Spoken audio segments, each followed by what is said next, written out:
Pemirsa, lahan pertanian khususnya sawah tahun 2019 menyusut sebesar 212 hektar dari tahun 2018. Informasi ini diperoleh berdasarkan data hasil digitasi dan survei lapangan yang dilakukan Dinas Pertanian Kota Denpasar bekerjasama dengan Universitas Udayana UNUD. Hal tersebut disampaikan Kadis Pertanian Kota Denpasar, Gede Ambara Putra.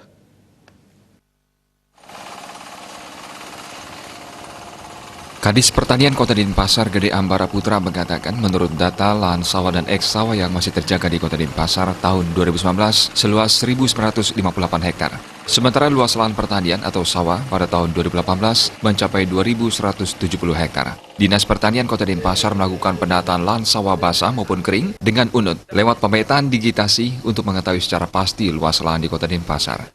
UNUD yang memiliki alat bekerjasama juga dengan Badan Informasi Geofisika (BIG) untuk menentukan titik koordinat agar luas lahan pertanian yang masih tersisa bisa diukur dengan akurat. Ambara Putra menambahkan menyusutnya lahan pertanian dari tahun 2018 dengan luas 2.170 hektar menjadi 1.958 hektar disebabkan alih fungsi lahan pertanian di Kota Denpasar yang tak terbendung.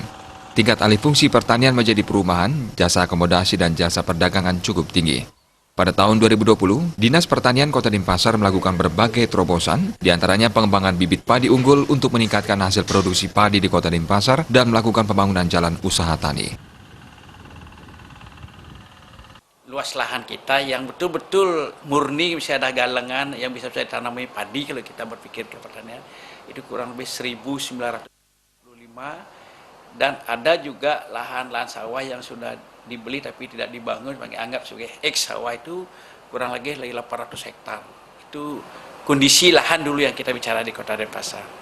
Nah, dengan lahan kondisi itu kita memang di Denpasar memang lahan kita sempit, bagaimana kita meningkatkan produktivitas yang kita utamakan. Dengan adanya peningkatan jalan Subak ini, kita sangat-sangat berpengaruh terhadap hasil di pertanian di sawah tersebut. Karena apa?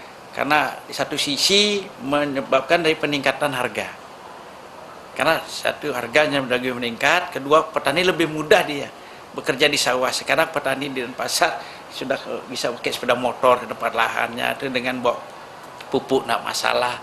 Di samping itu juga 2020 kita untuk kebutuhan pupuk tidak jadi masalah. Dinas Pertanian Kota Denpasar berusaha memberi para pemilik lahan agar tidak terjadi alih fungsi lahan dengan membentuk subak lestari. Dengan keberadaan subak lestari, para petani dibantu sarana dan prasarana bidang pertanian, seperti pembuatan jalan usaha tani JUT, bantuan benih bibit, dan saprodi. Joka dan Ngurawira, Bali TV.